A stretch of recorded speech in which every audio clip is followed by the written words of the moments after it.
अभी एक विवाद चल रहा है, कुछ जगह आई लव महादेव,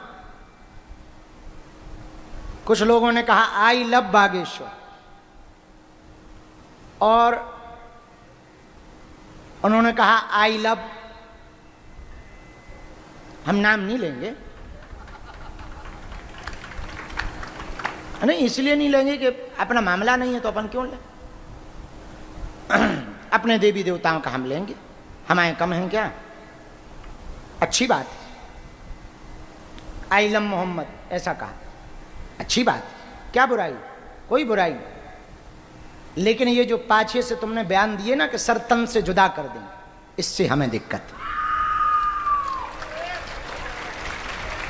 आप अपने देवताओं की पूजा करो, मजारों पर जाओ, अपने अल्लाह को मानो, अपने ईश्वर को मानो, जो पद्धति है करो, हमको दिक्कत नहीं है।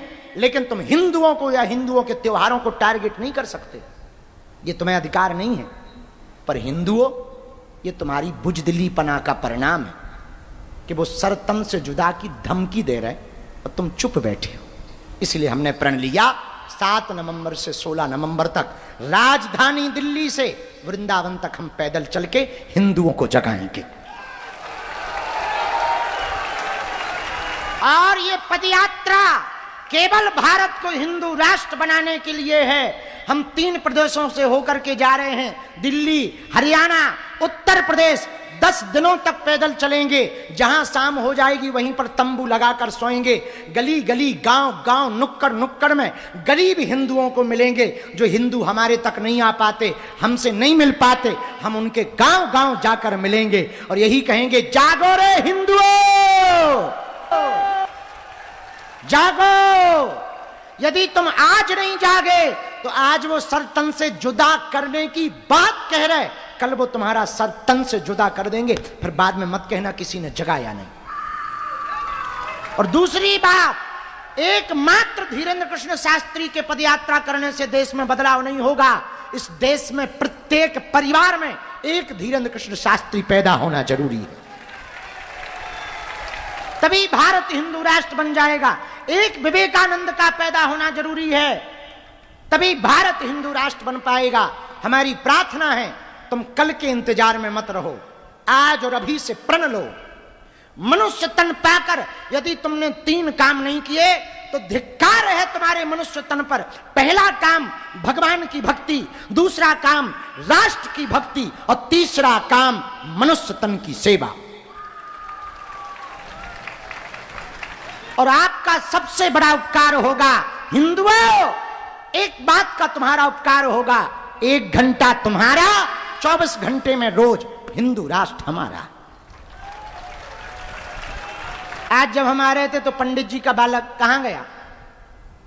हाँ, पंडित जी का बालक सुभाष चंद्र बोस बनकर आया, वही बन के आया। हमने नारा दिया, तुम मुझे खून दो। उससे कहा हमने बालक से, उसने तुरंत कहा मैं तुम्हें आजादी दूंगा। तो हमने कहा सही कह रहा है। तो हमारे ही मन में प्रश्न उठा कि अब किससे आजादी चाहिए? अंग्रेज तो भारत छोड़ गए, अब किससे? हमने कहा अंग्रेजों से तो भारत स्वतंत्र हो गया, अभी जातिवाद की जो गुलामी इस भारत के मस्तक पर चढ़ी हुई है, इस भारत को अभी उस गुलामी से भी आजाद कराना आवश्यक है। इसलिए जितने भी पंडाल में बैठे हैं भैया, हम अपने लिए ये कार्य नहीं कर रहे हैं, आपके लिए और आपकी आने वाली बच्चों को, बच्चियों की नस्ल को, हिंदुत्व की नस्ल को बचाने के लिए कर रहे हैं। याद रखना, जहां बरसात नहीं होती वहां की फसलें खराब हो जाती, जहां पर संस्कार नहीं होते वहां की नस्लें खराब हो जाती। इसलिए हमने प्रण लिया कि हम पदयात्रा करेंगे। हमारी प्रार्थना है पूरे देश के लोगों से, तुम मेरा साथ दो, हम हिंदू राष्ट्र देंगे। कौन कौन चल रहा है वृंदावन तक? हाथ उठाओ। समस्त घोष समाज चल रहा कि नहीं? तुम तो आई वही चक्कर में हो, दोनों उठाओ। हाँ, पक्का? आचार्य जी भी जाएंगे, भले ही घुटना काम नहीं कर रहे, बस पे बैठा देंगे आपको। कौन कौन चलेगा? जो घर बैठे लाइव देख रहे, तुम भी कर लो प्रण, करो भव्य दिव्य तैयारी। 7 नवंबर से 16 नवंबर तक हिंदू राष्ट्र बनाने के लिए गांव-गांव चलेंगे मुगदरधारी। हर हर महादेव। जो राम का नहीं, जो राम का नहीं, जो राम का नहीं, तो बताओ हम कहां के कहां पहुंच गए, पता नहीं लगा। नौ वक्त्रो भैरवस्तु, नौमुखी रुद्राक्ष भैरव रूपी है। इसको बाईं भुजा पर धारण करने से ब्रह्महत्या, गर्भपात का पाप जो लगा है धोखे से, जानबूझकर नहीं, पर दोबारा भी ना होना चाहिए, भगवान शंकर की उपासना करने से, प्रायश्चित करने से मुक्त हो जाता। 10 मुखी रुद्राक्ष साक्षात देवेश्वर जनार्दन का रूप है। पिशाच, बेताल, बिम्ब, राक्षस तथा पन्नगों से उत्पन्न होने वाले विघ्न को शांत करने वाला है। 10 मुखी रुद्राक्ष भूत प्रेत बाधा से ग्रसित लोगों को बांधना चाहिए।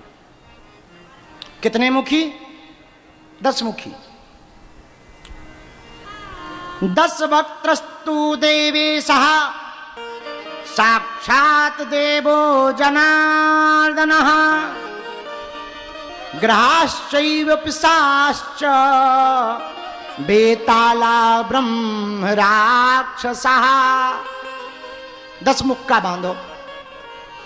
और प्रेत बाधा हो ना तो तांत्रिकों के चक्कर में मत पड़ो। शनिवार को बागेश्वर धाम बालाजी का दिव्य दरबार लगता है, यहीं आकर बैठ जाओ। कोई तंत्र मंत्र के चक्कर में पड़ने की आवश्यकता नहीं है। बालाजी के चरणों में तुम्हारी तंत्र मंत्र विद्या बंध जाएगी। 11 मुखी रुद्राक्ष साक्षात भगवान शंकर का रूप है, रुद्र रूप है। वैसे इसका नियम बड़ा कठिन है, वर्णन देवी जी भागवत में, महाराज जी हम नहीं कह रहे हैं। भद्रैकादश रुद्राक्षो रुद्रेकादशकं स्मृतम् शिखायां शिखायां धारये दौ भई। शिखा में धारण करना चाहिए 11 रुद्राक्ष को। 11 मुखी रुद्राक्ष को शिखा, शिखा जानते हो, चोटी। 11 मुखी रुद्राक्ष को शिखा में धारण करना चाहिए। उसके पुण्य फल के विषय में सुनो। मनुष्य 1000 अश्वमेध यज्ञ करे, अनेक बार दान दे, लाखों गायों का दान दे, उससे जो फल प्राप्त होगा वो फल 11 मुखी रुद्राक्ष को सिर पर बांध लेने मात्र से प्राप्त हो जाएगा। ऐसा देवी भागवत में वर्णन है। बहुत मुख की चर्चा है, इसकी चर्चा शेष हम आगे कथा में करेंगे। आगे कब कथा है? रायपुर में 4 तारीख से जो कथा है उसमें रुद्राक्ष की चर्चा और आगे बढ़ाएंगे। 108 मुख तक चलेंगे और उस पर वार्ता विस्तार पूर्वक करते जाएंगे। आज चूंकि गर्मी भी बहुत है और हमारा आज फलाहार भी नहीं हुआ, सुबह से केवल जल पीकर आ गए थे। भूखे भजन न होए गोपाला, जा धरी तुम्हारी कंठी माला। तो अब समय भी बहुत हो गया, कल व्रत का उद्यापन है।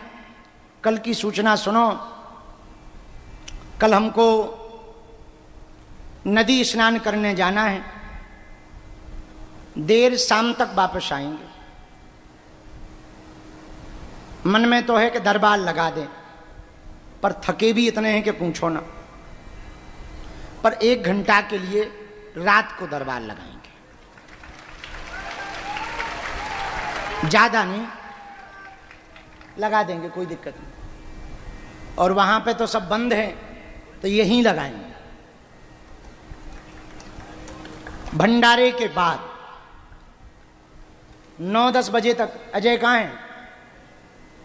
रात को 9 बजे तक खूब यहां भंडारा चलाओ और 9 बजे हमें ये खाली दे दो, तो जहां व्यास गद्दी लगी यहीं दरबार गद्दी लगा करके दरबार लगा लेंगे। रात को थोड़ा ठंडा भी हो जाता है, यहीं पर दरबार लगेगा रात को।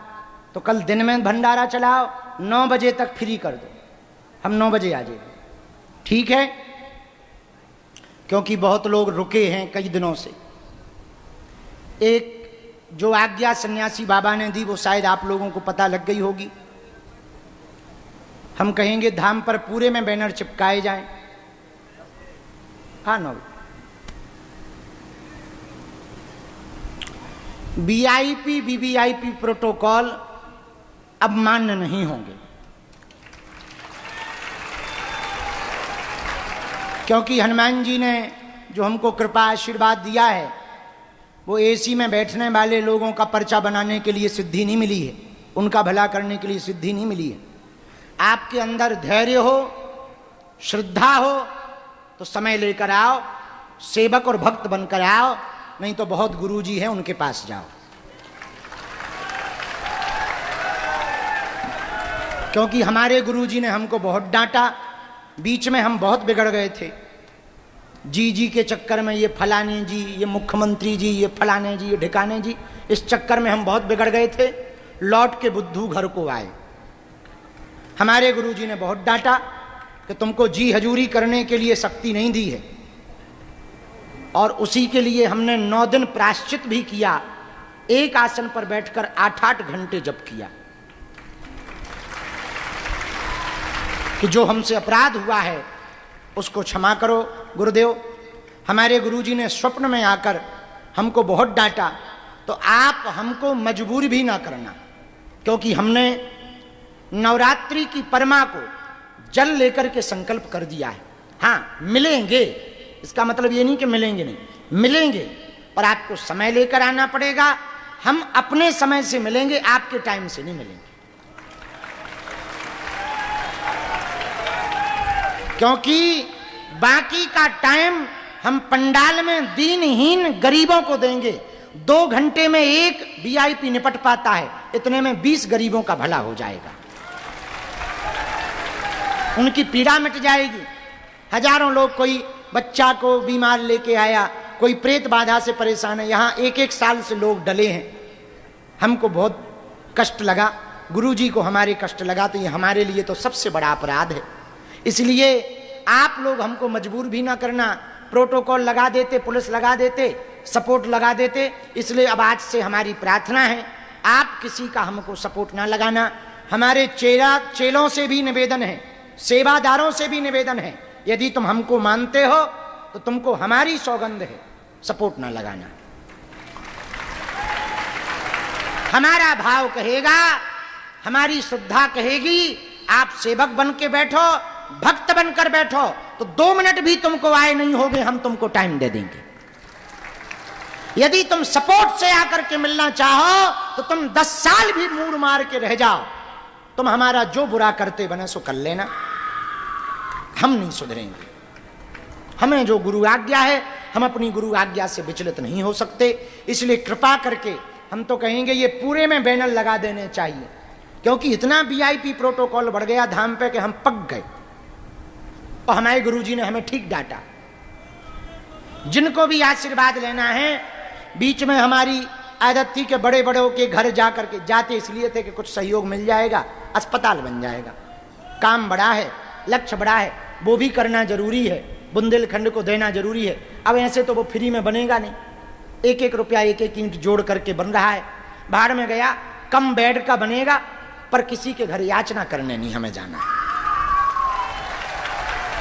हम 100 मरीज की